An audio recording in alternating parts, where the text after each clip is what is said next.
What if I told you the true heroes of World War II aren't always found on the battlefield? We're diving into the heart-wrenching, awe-inspiring sacrifices made by medics who faced unimaginable dangers to save their comrades. Prepare to be moved by stories of courage you've never heard, and discover why their names deserve to be remembered. The air was thick with smoke and fear. Somewhere beyond the shattered tree line, the steady rhythm of gunfire echoed like a relentless heartbeat. Every second, another explosion ripped through the air, another scream, another soldier calling out for help. And then, amidst the chaos, came a different kind of sound.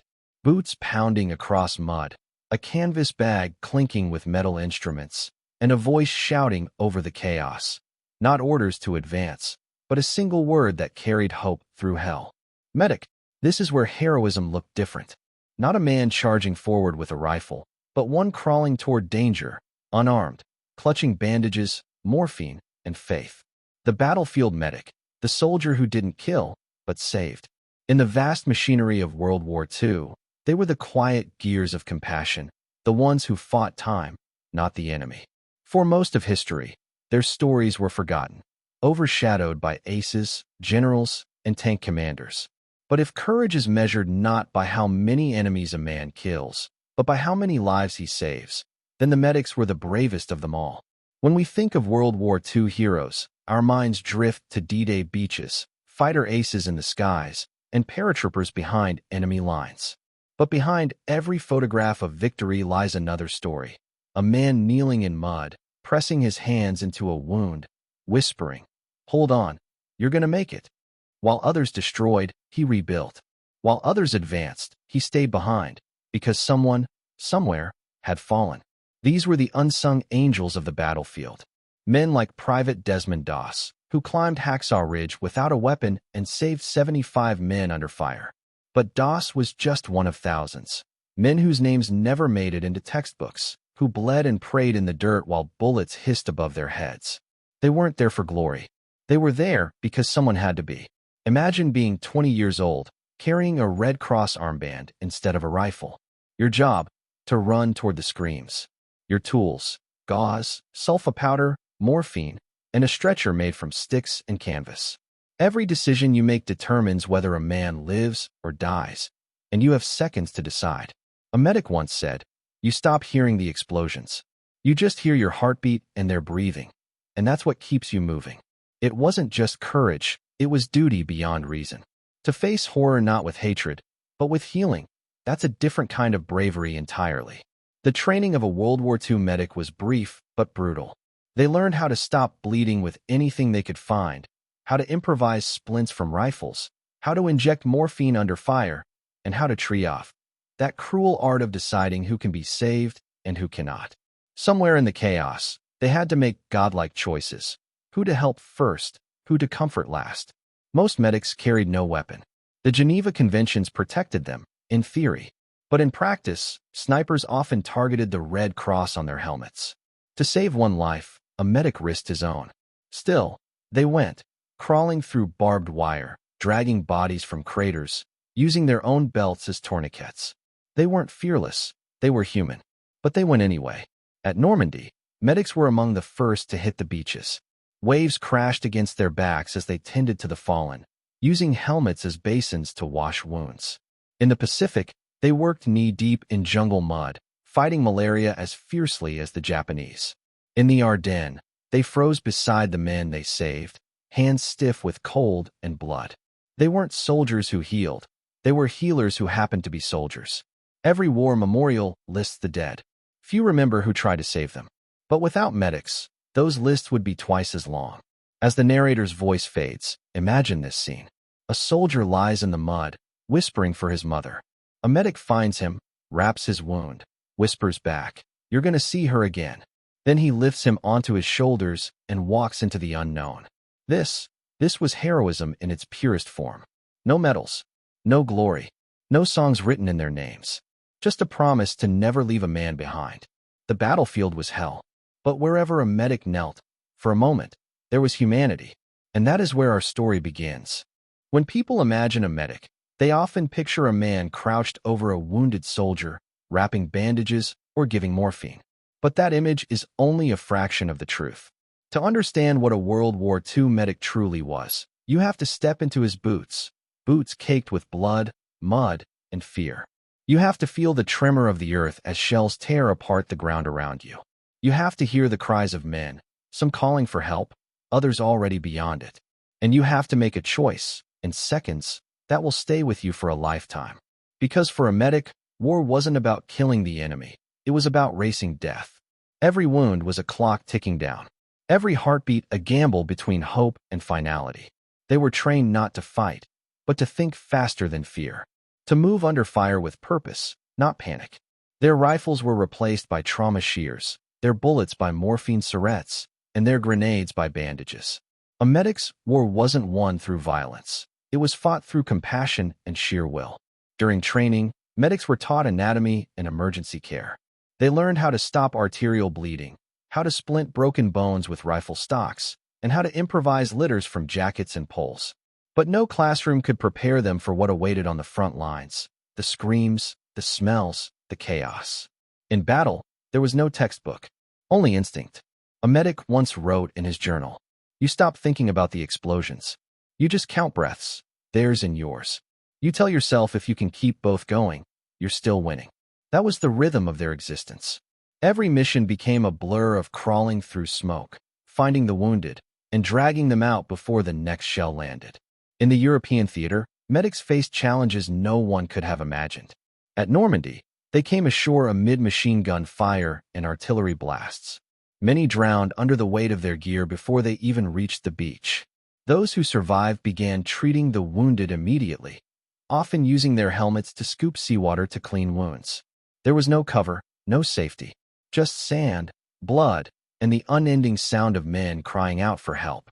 In the Ardennes during the Battle of the Bulge, medics fought frostbite as fiercely as shrapnel. The cold froze morphine syrettes solid. Blood congealed before bandages could hold. Still, they worked, cutting open their own gloves so they could feel a pulse, risking frostbite to save another life. Some treated 50, 60, even 100 wounded men in a single day, running on nothing but adrenaline and duty. They learned to work by sound. A groan meant still alive. Silence meant too late. They learned to tell from a glance who could be saved and who could not. The process was called triage, a word that became their curse. In the chaos of war, a medic might reach two soldiers, one bleeding fast, one breathing shallow. He had to decide, which one gets the bandage? Which one gets morphine? Not to save him, but to ease him into death. These were choices no man should ever have to make, yet medics made them every day. And they carried the weight of those choices long after the shooting stopped. For some, it was a lifetime burden, a silent war that followed them home. But even amid horror, there were moments of grace. A medic might crawl through a field under machine gun fire, dragging a wounded comrade by his webbing. When he reached safety, he'd whisper a joke or a prayer, anything to keep the man conscious. Sometimes he'd give up his own rations or water, staying awake through the night to make sure a pulse didn't fade. These weren't soldiers hardened by hate. They were men made soft by empathy in a place that punished it. A German prisoner once said after the war, "When the Americans took our wounded, their medics treated them the same as their own. That's when I realized we had lost, not the battle, but something greater." That was the true power of the medic, to bring humanity where none should exist. Their aid stations were miracles built in hell. Canvas tents flapping in the wind, tables made from crates, instruments washed in cold water because sterilizers were broken. Blood soaked the floors, yet they worked tirelessly, methodically. No time to mourn, no time to rest. Some medics became surgeons by necessity, performing amputations with minimal tools, improvising clamps from bullets and pliers. They worked with light from a single lantern, hands trembling but steady enough to save a man's life. They lived in a rhythm of exhaustion and duty. Sleep came in minutes, meals in bites between cries for help. Some lost all sense of time. Battlefields blurred into endless nights. And yet, through all of it, there was one rule that defined them. You don't leave a man behind. Even when it meant crawling across no man's land under sniper fire, even when it meant carrying a man for miles on a makeshift stretcher, they went. Because a medic didn't just save lives. He restored hope. There was no glamour in their work. No cheering crowds, no parades. When medals were handed out, they stood quietly in the back, sometimes not even acknowledged. Their satisfaction came from a heartbeat that didn't stop, a soldier who would see home again. Private James O'Connor, a medic at Monte Cassino, once said, "They gave me a medal for bravery, but I didn't feel brave. I just didn't want another mother to get that telegram." That was their truth. They weren't heroes because they wanted to be. They were heroes because someone had to be. And as the war dragged on, medics became symbols of something greater than any nation. They represented the part of humanity that refused to die, even in war's darkest hour. They were living proof that compassion could survive in hell. When the guns finally fell silent and victory was declared, the medics didn't celebrate. They sat beside the wounded, changed dressings, and whispered quiet goodbyes to those who didn't make it. Their war didn't end with the armistice. It ended when the last man they saved went home. They were, as one general wrote, "the bravest men I ever saw, not because they fought, but because they refused to." They carried no hatred, only duty. They sought no glory, only life. And for every soldier who lived to tell his story, there was a medic behind it, nameless, selfless, and forever brave. Because on the battlefield, courage wears many faces. Some hold rifles, others carry bandages. And sometimes, the truest warriors are those who fight without ever firing a single shot. There are names lost to time, written once in faded ink on field reports, and then forgotten. Yet among them were men whose courage shaped the very meaning of heroism. One of them was Desmond Doss, a quiet Seventh-day Adventist from Lynchburg, Virginia. When he volunteered for service, the Army didn't know what to do with him. He refused to carry a weapon, refused to kill, refused even to train with a rifle. His commanders called him a coward. His comrades mocked him. But when the war came and the bullets began to fly, no one doubted what kind of man he was. In May 1945, during the Battle of Okinawa, Doss climbed up the sheer escarpment of Hacksaw Ridge with the 77th Infantry Division. Japanese machine guns raked the hilltop. Mortar shells tore men apart. The order was given to retreat, everyone except Doss. He stayed behind alone, in the dark, crawling from one dying soldier to the next. All night, he dragged the wounded to the cliff's edge, lowered them down on ropes he had tied together himself, whispering a single prayer each time. "Lord, please help me get one more." When the sun rose, 75 men were alive who should have been dead. Doss had saved them all, unarmed, unflinching, unstoppable. The same men who once called him a coward now saluted him as the bravest among them. But Desmond Doss was not alone in his courage. Across continents and oceans, thousands of medics fought their own private wars in silence. In the freezing Ardennes, Corporal Thomas Bennett ran through snowfields as German artillery thundered around him. The Battle of the Bulge had turned the forests of Belgium into a frozen hell. Visibility was almost zero, communication was chaos, and the wounded lay scattered across the white expanse like broken dolls. Bennett moved from man to man, his Red Cross armband barely visible under the snow. A mortar shell exploded near him, knocking him down, tearing his sleeve. He got up, wrapped a tourniquet on a man's leg, and kept moving. He was hit again, this time shrapnel across his chest. Still, he refused evacuation. When they found him hours later, he was bent over another soldier, his hands still pressed on the wound, his own blood soaking through the snow beneath him. Bennett never made it home, but the men he saved did. In their letters, they wrote that his calm voice amid chaos was the only thing that kept them from giving up. Across the Pacific, Medic Harold Baumgartner of the 27th Infantry Division worked on Saipan. The Japanese fought to the last man, and civilians leapt from cliffs rather than surrender. Baumgartner wrote in his diary that war had turned the island into a place where every shadow held a ghost. He treated both Americans and Japanese alike, his hands moving the same way over every wound. One night, a Japanese soldier crawled into his aid station, bleeding from the chest, clutching a grenade. Instead of drawing a weapon, Baumgartner spoke softly, in broken Japanese, telling the man that he wanted only to help. The soldier dropped the grenade. Baumgartner saved him. Decades later, that same Japanese veteran found his name through an American Veterans Registry and sent a letter that read, "You gave me life. I gave my children your story." In Italy, during the battle for Anzio, Private Angelo Doc, Pietri was known for running into open fields as bullets snapped past his head. He had no weapon, only a satchel and a small white flag tied to a stick. When his company's lieutenant went down, Pietri crawled under a burning truck, pulled him out, and shielded him with his own body as shells exploded around them. The lieutenant lived. Pietri's back was shredded with shrapnel. He never spoke of it. When asked later why he didn't wait for the firing to stop, he said, "Because he called my name. And when someone calls your name, you don't wait." The medic's courage wasn't always in grand gestures. Sometimes it was in the small, unseen acts that no one noticed. They patched up children caught in crossfire. They risked sniper fire to bring water to the wounded. They stood over dying men and promised to tell their mothers they weren't alone. In one field hospital outside Bastogne, Nurse Lieutenant Ruth Haskell worked through 4 straight days without sleep as shells rained around them. Supplies were running low. She tore her own undershirt into strips for bandages, used coffee to sterilize instruments, and sang lullabies to delirious soldiers.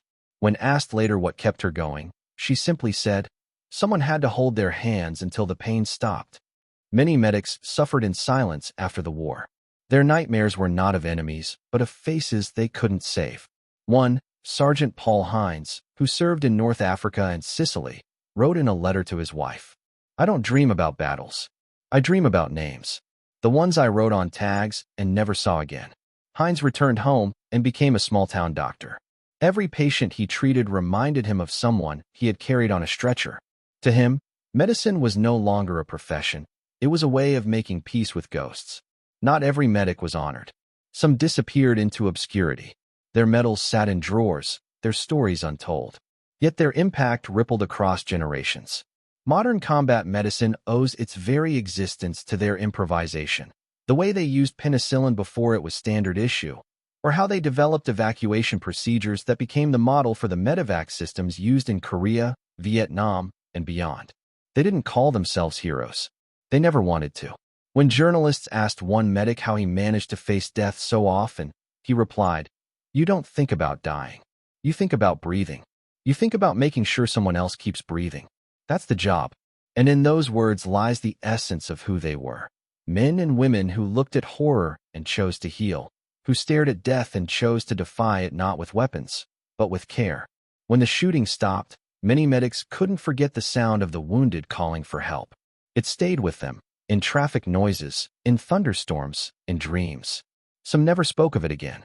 But every time a soldier walked, breathed, or lived because of them, their work endured silently, faithfully.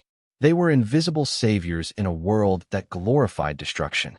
Their battlefield was not measured in territory gained, but in lives reclaimed. And though the history books often overlook them, their courage remains the quiet heartbeat of every victory. Because for every man who raised a flag in triumph, there was a medic kneeling in the mud somewhere behind him, covered in blood, exhausted beyond words, whispering the same prayer over and over again. Let me save one more. When the guns finally fell silent and the smoke drifted from the battlefields of Europe and the Pacific, the medics were among the last to leave. They packed their kits, rolled up blood-stained bandages, and carried stretchers still warm from the bodies they had saved. They didn't celebrate victory. They simply exhaled for the first time in years. For them, the end of the war didn't mean peace. It meant remembering. In those quiet months after 1945, military hospitals overflowed. Men came home missing limbs, eyes, and voices. But alongside them came the medics who refused to stop healing. They worked in converted gymnasiums, church basements, and temporary wards built from old aircraft hangars. These were the first seeds of modern rehabilitation medicine. What began as improvisation under fire turned into innovation under recovery. A young corpsman named Joseph Kramer had spent 2 years in the Pacific. On the islands of Poliliu and Iwo Jima, he had learned to stop bleeding with torn uniforms, to improvise splints from rifle stocks. When he returned home, he joined a team at a veterans hospital in California, where he applied those same battlefield techniques to help amputees walk again. He built crude prosthetics from aluminum scraps. Over time, his designs evolved into lighter, more flexible limbs that allowed thousands of veterans to reclaim mobility. What had once been emergency warcraft became the foundation of modern prosthetic science. The military brass hadn't planned it. The medics invented it, Because they had to. Across the Atlantic, British and American medics collaborated with nurses and civilian doctors to document everything they had learned: wound management, triage systems, infection control, shock treatment. Their notebooks became manuals. Their improvisations became doctrine. Before the war, few armies had a coordinated medical evacuation system. After it, the chain of survival was codified: care under fire, field dressing, transport, surgery, recovery. That chain, born in blood and chaos, is still the backbone of every emergency medical protocol today. But the legacy went deeper than medicine. It changed how humanity thought about life itself. In Germany, captured Allied medics in POW camps treated both prisoners and guards. Some German doctors later testified that they had learned humility from those men. A medic who shared his morphine with an enemy taught more than first aid. He taught compassion in a place designed for cruelty. After the war, these acts of mercy influenced the Geneva Conventions of 1949, which strengthened protections for medical personnel and established that healers in war are to be respected, not targeted. The medics' unarmed courage literally reshaped international law. In France, a nurse named Madeleine Depart joined the resistance, smuggling bandages and penicillin through occupied zones. She treated both Allied soldiers and local villagers injured by bombings. After liberation, she helped establish community clinics for the wounded poor. Her wartime service transformed into post-war humanitarian work that would eventually inspire organizations like Doctors Without Borders, people who run toward danger, not away from it. Back in the United States, the GI Bill sent thousands of veterans to medical school. Many of them had served as medics. Their battlefield experience made them innovators. They pioneered trauma surgery, burn treatment, and emergency response systems. One former paratrooper medic, Robert Hardin, became one of the first surgeons to use helicopters for rapid casualty evacuation during the Korean War. He said he got the idea while remembering how long it took to carry a wounded man down the cliffs of Normandy. "We lost minutes back then," he said. "Minutes were lives."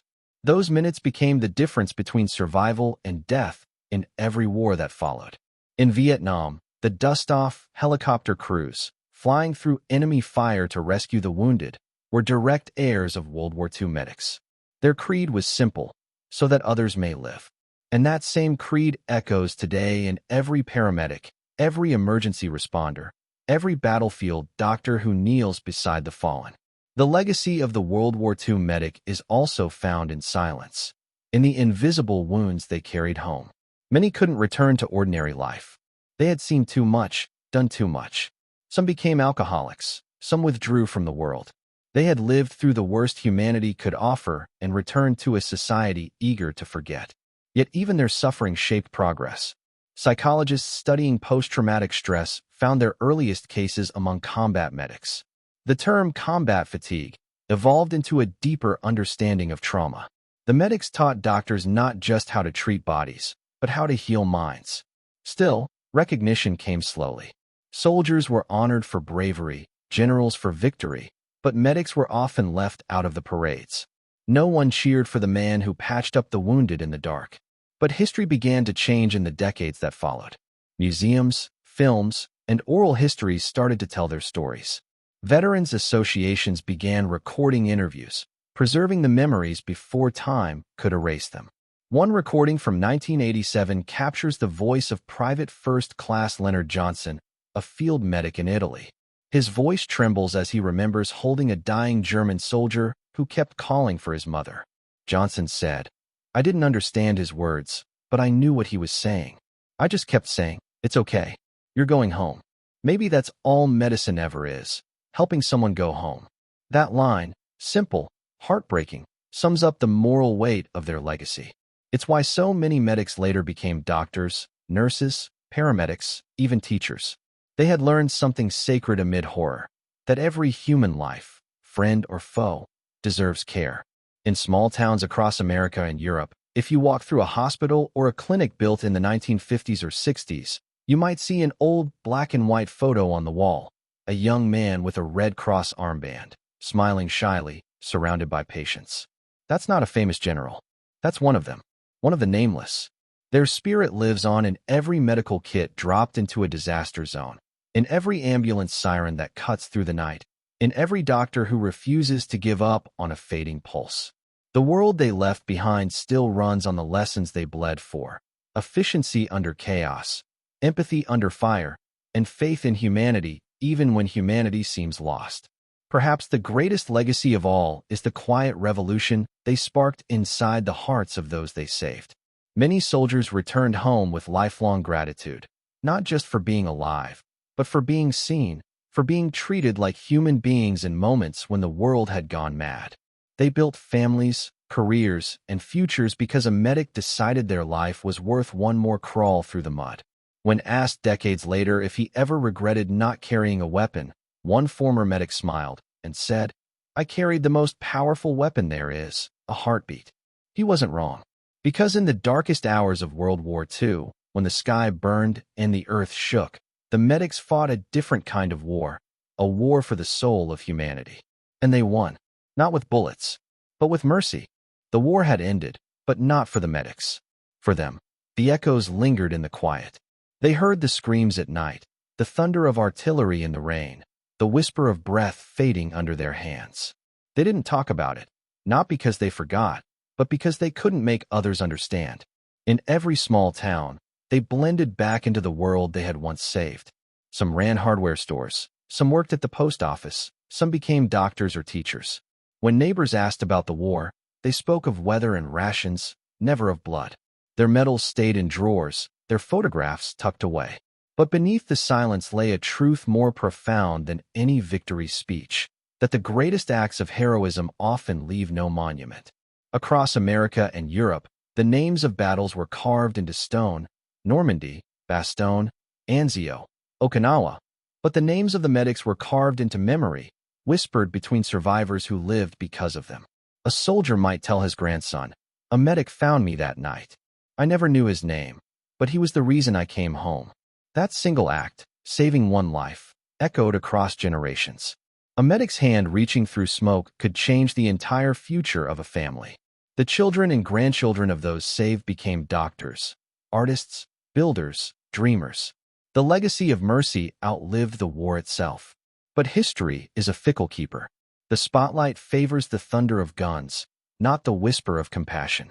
And so, many of these battlefield angels slipped through time's fingers, forgotten in textbooks, unmentioned in documentaries. Until now, their stories have begun to resurface, through letters discovered in attics, through interviews with the last surviving veterans, through yellowed photographs that show a medic crouched beside a wounded man, his eyes steady, his hands calm. When we look at those photos today, we don't just see a soldier. We see the essence of humanity under fire.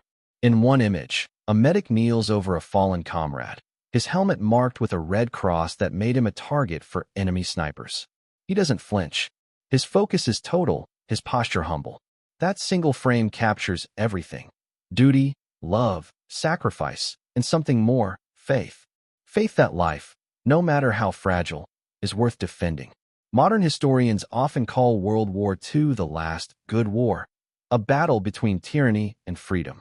But within that vast struggle, the medics fought an even purer war, the war to preserve the light of humanity in the darkest night. They didn't ask who was right or wrong. They only asked, who needs help? And in that question lies the soul of civilization itself. Today, when disaster strikes, when earthquakes crumble cities or wars break out in distant lands, there are still men and women who wear the same symbol those medics once did: the Red Cross, the caduceus, the Star of Life. They carry stretchers instead of rifles. They run toward danger instead of away from it. And whether they know it or not, they are walking in the footsteps of the World War II medic. Every time an ambulance door slams shut, every time a medic kneels beside a wounded stranger, every time a surgeon fights for one more heartbeat in an emergency room, they continue a story that began in the mud of Europe and the jungles of the Pacific. It's easy to measure wars in victories and losses. Harder to measure the quiet acts that hold the world together when everything else falls apart. But if we could weigh compassion against destruction, the medics would tip the scale toward hope. Their legacy is written not in history books, but in lives. Every generation touched by peace owes something invisible to them, because they proved, in the most brutal conditions imaginable, that empathy is stronger than fear, and mercy more enduring than hate. And yet, their greatest victory wasn't just saving lives. It was preserving the idea that life itself is sacred, even in war. Think of the medic who crawled across a battlefield, bullets cutting the air, to reach a wounded man calling for help. Think of the nurse who stayed awake for 3 days in a bombed-out field hospital, tending to strangers she might never see again. Think of the corpsman who carried a soldier on his back through shellfire, whispering, "Hold on. Just hold on." Those moments, countless, unrecorded, are where humanity showed its truest face. So when we remember the heroes of World War II, let us remember not only those who stormed beaches or flew through flak, but those who knelt beside the dying and said, "You're not alone." Their war was not for land or power. It was for dignity. And if we listen closely, we can still hear their voices, faint but enduring, carried by the wind over the fields where they once worked. Help the wounded first. Protect the helpless. Save who you can. It's a code as old as compassion itself. And it's still alive. Because every time a medic straps on a pack, every time a nurse steps into an emergency room, every time a first responder answers a call, they keep that promise alive. The world they left behind is imperfect, often cruel, often blind to sacrifice. But their example endures. It lives in every person who chooses empathy over indifference, who chooses to heal instead of harm. As the last of the World War II medics fade into history, their memory becomes a torch, passed from hand to hand, from war to peace, from one generation to the next. It reminds us that even in humanity's darkest hours, light can be found in the simplest act of care. So tonight, as we honor the soldiers, sailors, and airmen of the greatest generation, let us also bow our heads for the ones who fought with bandages instead of bullets, for the ones who carried life through the fire, for the ones who believed, against all odds, that saving even one soul could change the world, because they were right. And that belief, that stubborn, beautiful belief, is why, even now, the story of the World War II medic will never truly end. It lives every time someone kneels beside another human being and whispers the same words spoken on battlefields long ago. Don't give up. You're going to make it. When the guns finally fell silent, and the thunder of war faded into a distant echo, the medics stood in the aftermath surrounded by silence more haunting than any battle. The fields that once trembled beneath artillery fire were now still. The cries for help, the shouted orders, the desperate calls of medic had vanished into the wind. But inside their memories, the sounds never stopped. They returned home as heroes who never saw themselves as such. There were no parades for medics. No newsreels captured their battles. They came back to small towns, to quiet streets lined with familiar faces who could never imagine what their eyes had seen. To them, the war was over. But for the medics, it had only changed shape. Every night, they relived the choices that still clawed at their conscience. Who to save first? Who to leave behind? The image of a man's face as the light faded from his eyes. The weight of blood on their hands, a stain they could never wash away. Some wrote letters they never sent, addressed to mothers they had promised to bring their sons home. Others visited hospitals, looking for names that haunted them. And yet, amid that quiet torment, there was peace too. A fragile peace built not on pride but on purpose. They knew they had done something that mattered. Not for medals or glory, but for the simple truth that they had fought for life itself. In the years that followed, many of them became healers in the civilian world. Some became doctors, paramedics, or nurses. Others could no longer stand the sight of blood but found ways to help, building homes, raising families, mentoring the young. They had seen the cost of destruction, and they chose to rebuild. But they carried invisible wounds. In the 1950s, PTSD had no name. It was called nerves, battle fatigue, or shell shock. People expected them to move on, to smile, to live. And so they did. But deep down, a part of them was still crouched on a battlefield somewhere, listening for the faint sound of a heartbeat. Letters from medics tell us more than history books ever could. One medic from the 90th Infantry Division wrote, "I can still hear them at night, the ones I couldn't reach. Sometimes I wonder if they forgive me." Another wrote, "We didn't think of ourselves as brave. We just couldn't stand to see someone die alone." Those words are not about war. They're about humanity stripped bare. In France, Decades later, an old farmer still remembered the American medic who saved his daughter when their village was shelled. He didn't know the man's name, only that he wore a white armband with a red cross and smiled as he handed the girl a piece of chocolate before disappearing into the smoke. For that family, he became legend, a nameless savior whose kindness defined their memory of the war. The same stories echoed across Europe and the Pacific. On Okinawa, where rain turned soil to red mud, medics built makeshift shelters out of ponchos and bamboo, treating wounds by lantern light while mortars thudded in the distance. On the beaches of Normandy, they crawled through the surf, dragging the wounded from the tide. In the frozen Ardennes, they tore strips from their own clothing to use as bandages. They were not fearless, they were terrified. But courage is not the absence of fear, it is the mastery of it. And in that sense, no one embodied courage more completely than a World War II medic. The Geneva Convention marked them as non-combatants, protected by the Red Cross on their helmet. But in practice, the battlefield did not care. Snipers aimed for the cross, knowing that killing the medic meant killing hope. Still, they went forward. Still, they carried the wounded. Still, they whispered promises they knew they might not be able to keep. It's going to be all right. And somehow, in that chaos, they found faith. Many medics were not deeply religious before the war, but on those battlefields, faith became as necessary as air. Faith in something greater than themselves.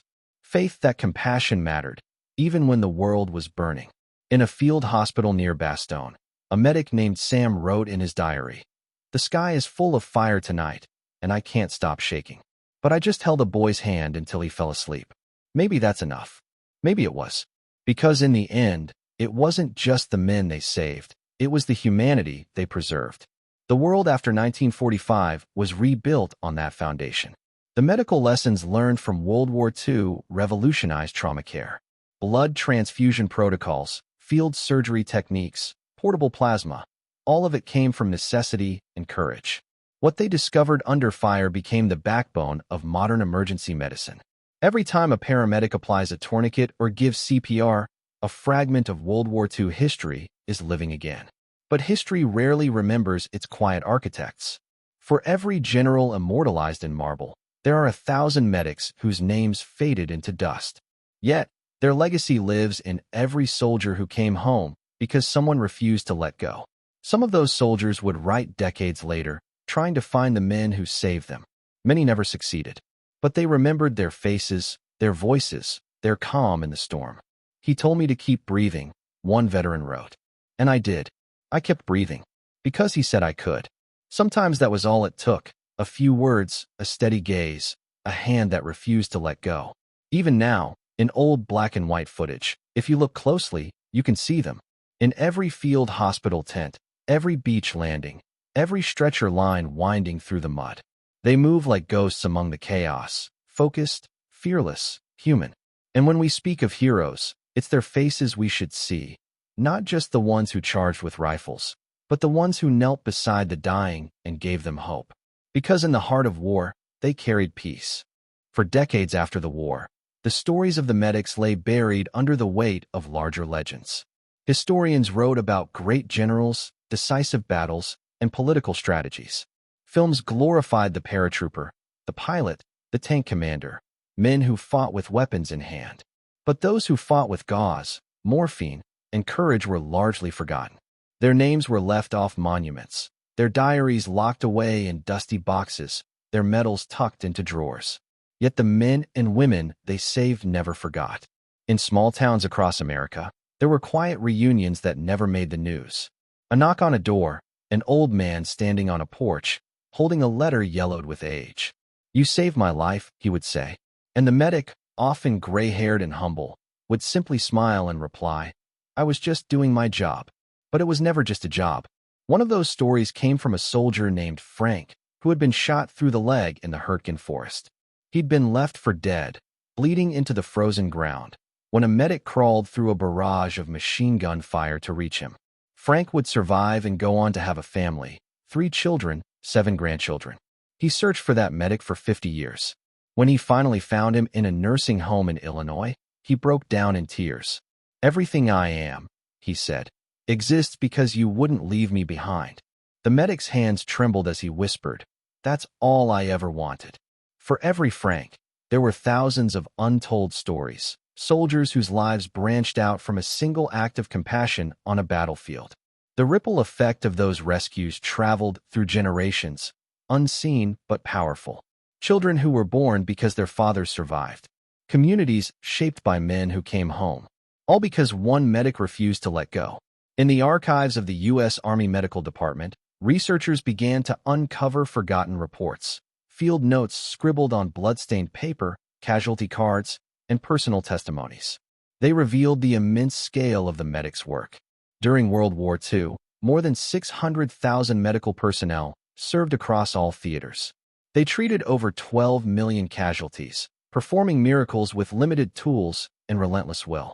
Their survival rates for the wounded, nearly 70%, were unprecedented in military history. Yet for most of them, there were no honors. Many never received medals because they had never fired a weapon. In a world that measured heroism by kills and victories, saving lives did not fit the narrative. That began to change as historians looked deeper. By the 1990s and 2000s, documentaries and military researchers started revisiting the forgotten corners of World War II archives. Oral history projects recorded aging medics telling their stories for the first time in half a century. Some broke down mid-sentence, unable to finish. Others spoke calmly, as if describing someone else's life. But all carried the same quiet pride, the knowledge that they had chosen compassion over violence, even when surrounded by death. One such rediscovery came from the story of technician 5th grade Desmond Doss, a conscientious objector who refused to carry a weapon yet rescued 75 men on Okinawa. His heroism eventually became known worldwide. But behind Doss were hundreds like him, unknown medics who did the same thing without ever receiving recognition. They were the invisible backbone of the war effort, their courage hidden beneath bandages and blood. In the modern era, battlefield medicine has evolved into a science. Trauma triage, helicopter evacuation, mobile surgical units. But the principles remain the same. Every paramedic who rushes into danger, every combat medic who treats a wound under fire, stands on the shoulders of those World War II pioneers. The methods they invented in the mud and blood of Europe and the Pacific became the foundation of modern emergency response. In 2019, an old medic named Robert was interviewed for a veteran's oral history project. He was 97 years old, his voice fragile but steady. "You don't forget the sound," he said softly. "When someone yells medic, it doesn't matter if it's 70 years later. You still hear it." He paused, then added, "And if I could, I'd still go." That spirit lives on, not just in soldiers, but in every nurse, every first responder, every humanitarian worker who runs towards suffering instead of away from it. In Normandy, a small memorial was erected near the ruins of an old aid station. It's not grand, just a white stone cross with a bronze plaque. The inscription reads, "To the medics who held the line not with weapons, but with mercy."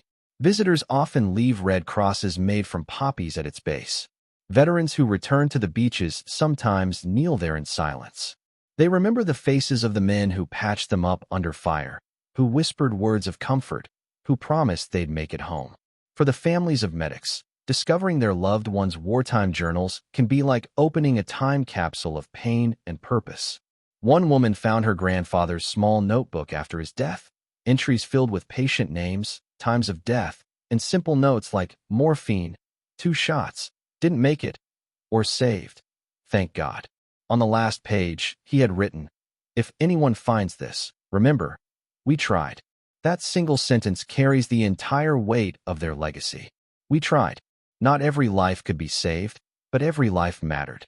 That was the code of the medic, a belief that even amid destruction, the act of trying was itself an act of defiance against the chaos of war. Today, digital historians are restoring old photographs, turning grainy black and white images of medics into living portraits of courage. You can see the exhaustion etched into their faces, the dirt on their hands, the calm determination in their eyes. They were young, many no older than 20, but their expressions belonged to men twice their age. They had seen too much, lost too much, but still carried on. And as these images resurface online, millions are seeing them for the first time. Comments flood in. My grandfather was a medic. I never knew what they went through. These are the real heroes. The world is finally remembering. Every rediscovered photograph, every restored film reel is an act of resurrection. It gives voice to those who never sought fame, but whose deeds deserve eternity. Because in the story of World War II, where nations rose and fell, where cities burned and empires crumbled, the medics were the heartbeat that refused to die. They were the proof that even in humanity's darkest hour, compassion could still shine. And when we look back at those faces, illuminated by flashlights and field tents, smeared with blood and mud, whispering words of comfort over the roar of artillery, we are reminded that history's greatest strength has never been in its weapons, but in its mercy. After the guns fell silent in 1945, the world began to heal, but not everyone could leave the war behind. For many medics, peace was quieter, but it was never peaceful. The echoes of the battlefield followed them home. Every siren, every scream in a hospital corridor brought memories rushing back. Some became doctors or nurses, turning trauma into purpose.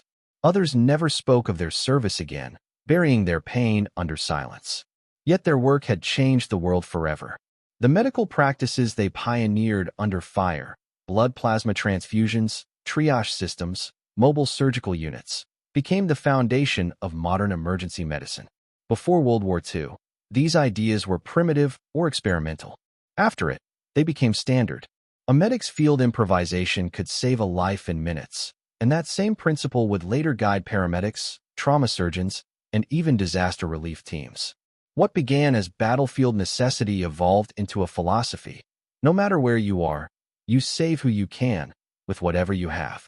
In Korea, in Vietnam, in Iraq and Afghanistan, soldiers carried the same Red Cross on their helmets, a living link to the medics of Normandy, Anzio, Iwo Jima. Their descendants still follow the same code. You go when someone calls for help, even if it means running into fire. Modern combat medicine, with its rapid helicopter evacuations, advanced field hospitals, and digital monitoring, can trace its roots directly to the innovations of World War II medics. During the war, field surgeons learned that the golden hour, the first 60 minutes after injury, often decided life or death. That insight reshaped medicine forever. Today, it's the basis for emergency response systems worldwide. But the legacy of World War II medics wasn't just technical. It was moral. They proved that compassion could exist inside chaos, that empathy was not weakness, but a weapon against despair. The medics' courage redefined what it meant to be heroic. They fought not by taking lives, but by saving them, showing the world that mercy could stand shoulder to shoulder with valor. In the years after the war, humanitarian organizations like the Red Cross, Doctors Without Borders, and the World Health Organization drew inspiration from the stories of those battlefield medics. The same principles, neutrality, compassion, and service, became the moral compass of post-war humanitarian aid. When disaster struck in distant corners of the globe, the spirit of the World War II medic went with them. In a refugee camp in Sudan, a nurse once said, "We carry the same flame they did. Only our battlefield is different." That flame, the will to heal even when surrounded by destruction, has outlived every army, every ideology, every border. It burns in the hands of surgeons working under bombed hospitals in Ukraine, in medics rescuing civilians from wildfires, in aid workers treating children in famine zones. The uniform may change, but the heart remains the same.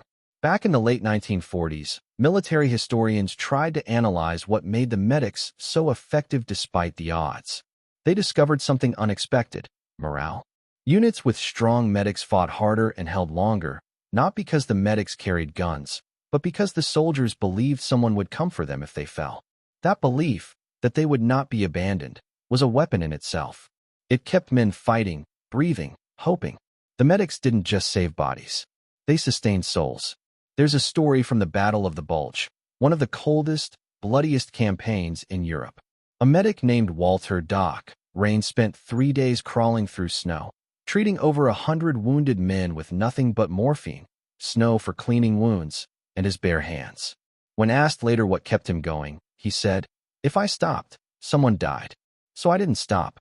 Those words could have come from any medic in any war. They were not driven by orders or ideology. They were driven by duty to life itself. The deeper you look into their stories, the more you realize something profound. The medics of World War II were the living proof that even in a world tearing itself apart, humanity refused to surrender. That defiance became a template for the post-war world. The Geneva Conventions were strengthened, reaffirming the protection of medical personnel in conflict. Nations began training specialized combat medics as part of every unit. The doc became as essential as the rifleman. And beyond the battlefield, civilian life changed too. Ambulance systems, paramedic training, emergency first aid, all trace their lineage to those who once knelt beside the wounded under shellfire. In 1950, the first organized civilian EMT program in the U.S. borrowed directly from military medic manuals written during World War II.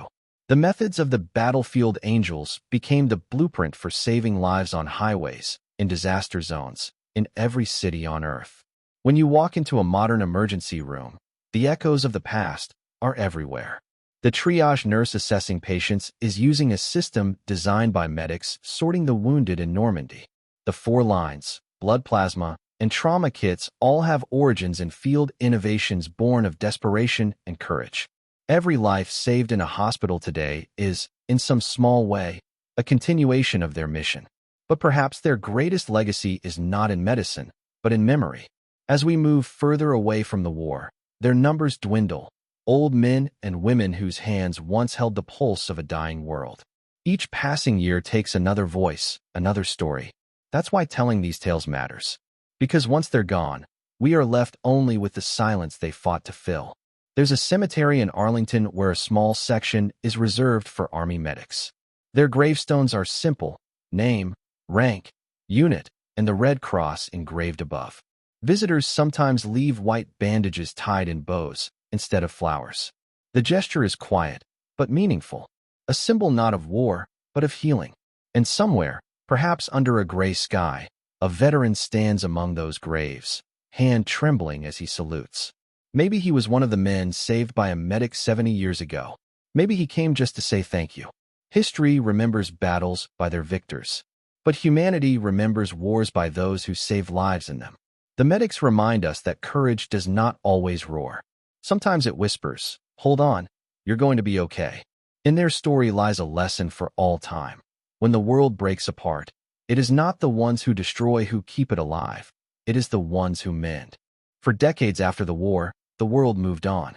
Cities were rebuilt, nations redefined, and new generations grew up under peace, bought by unimaginable sacrifice. But for the medics of World War II, history remained strangely quiet. Their stories, if told at all, were confined to dusty letters, fading photos, and whispered memories between old comrades at reunions that grew smaller each year. Yet silence doesn't last forever. In the age of technology, where lost voices can be heard again through archives, recordings, and digital restorations, the world began to remember. It started with fragments, a letter discovered in an attic in Ohio, written by a medic named Charles "Red" McIntyre. His words, smudged by rain and blood, described pulling 3 wounded men from a burning half-track in France. His grandson found it 70 years later, scanned it, and posted it online.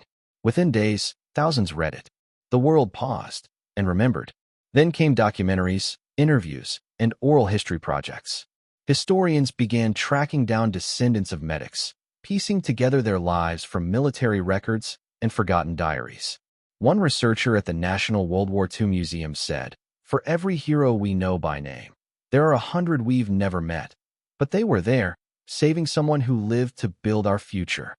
Through digitized archives and AI-enhanced photos, the faces of the medics re-emerged from the fog of time. Grainy black and white images of young men carrying stretchers through the mud were restored in stunning clarity. Their eyes, focused, weary, determined, looked straight into ours across 8 decades, as if asking, "Do you remember what we did?" And now, the world is answering. On social media, descendants share the stories of their grandfathers who were docs, the ones who carried morphine instead of rifles. In classrooms, teachers use VR simulations to let students walk through recreated World War II field hospitals, where holographic medics work frantically to save soldiers under bombardment. In podcasts and documentaries, their names are spoken aloud again, names once lost in military paperwork, now carried into millions of homes. The forgotten are being found. One especially moving rediscovery came from a village in France. A farmer renovating his barn uncovered a rusted metal box buried beneath the floorboards. Inside were medical tools, scissors, bandages, and a blood-stained armband with a faded red cross. Local historians traced it to an American medic, Sergeant David L. Grant, who died treating the wounded in 1944. The village held a ceremony. Children placed white lilies beside the box. A local choir sang Amazing Grace. And as the sun set, one elderly woman whispered, "He saved my brother." We never knew his name until now. Stories like that echo across continents. In the Philippines, veterans recall U.S. Army medics building makeshift hospitals from palm leaves and crates, saving villagers during Japanese bombings. In Italy, an old man still visits the spot where a medic dragged him from the rubble of a destroyed farmhouse. Every year, he lays flowers and says, "Thank you, American friend." And in the Netherlands, families still light candles each Christmas Eve in honor of Allied medics who treated their wounded grandparents under Nazi occupation. The internet has become their memorial, a vast, living museum where courage once buried is now shared and honored. What was once confined to yellowing journals now reaches millions of screens. The same stories that risked being lost forever are now preserved in pixels, documentaries, and digital archives that will outlive all of us. It's as if the medics have finally been given the recognition they never sought, but always deserved. And maybe that's the most poetic part of it all, that the men who spent their lives saving others are now being saved by memory itself. History, once blind to their sacrifice, has opened its eyes. Because the truth has power. The truth that bravery isn't only about charging into fire, it's also about crawling through it to pull someone out. The truth that a medic's greatest victory wasn't marked by territory gained, but by a single heartbeat restored. And the truth that no story of World War II, no matter how detailed, how grand, is complete without theirs. As historians restore these stories, they're not just rebuilding facts. They're rebuilding humanity, reminding us that wars are not fought by weapons alone, but by the will to heal. Somewhere in a museum storage room, a pair of blood-stained gloves lies sealed behind glass. Beneath it, a small plaque reads, "Used by an unknown medic, Normandy, June 1944. He saved 11 men before being killed. Name unknown, hero undeniable." And that, more than any medal or monument, is the legacy of the forgotten battlefield angels. Their names may fade, but their deeds never will. The guns have long fallen silent. The trenches have filled with grass. The cries of the wounded have faded into the wind. But if you listen closely, if you stand in the stillness of a battlefield at dawn, you can almost hear them. The hurried footsteps of a medic rushing toward danger, the clatter of his canteen, the whispered words. "Hold on, I've got you." Those words saved lives. They also defined an era of courage the world nearly forgot. In the great chronicles of World War II, we remember the generals who commanded, the pilots who soared, the soldiers who fought. But behind every victory, there was someone kneeling in the mud, tying a tourniquet, whispering comfort into chaos. They didn't fire rifles, they carried hope. They didn't take lives, they gave them back. They were the medics. The battlefield angels who walked unarmed into gunfire, crawling toward the fallen while others sought cover. They were not symbols of war. They were symbols of humanity surviving it. And yet, history nearly forgot them. Now, at last, their stories are returning. In the faces of old photographs, in restored letters, in museums and classrooms, the forgotten are speaking again. Each name remembered is another heartbeat restored to history. They remind us that heroism isn't loud. It's quiet, steady, and relentless. It's the hand that never stops working, the voice that says, "Stay with me," even as the world explodes around them.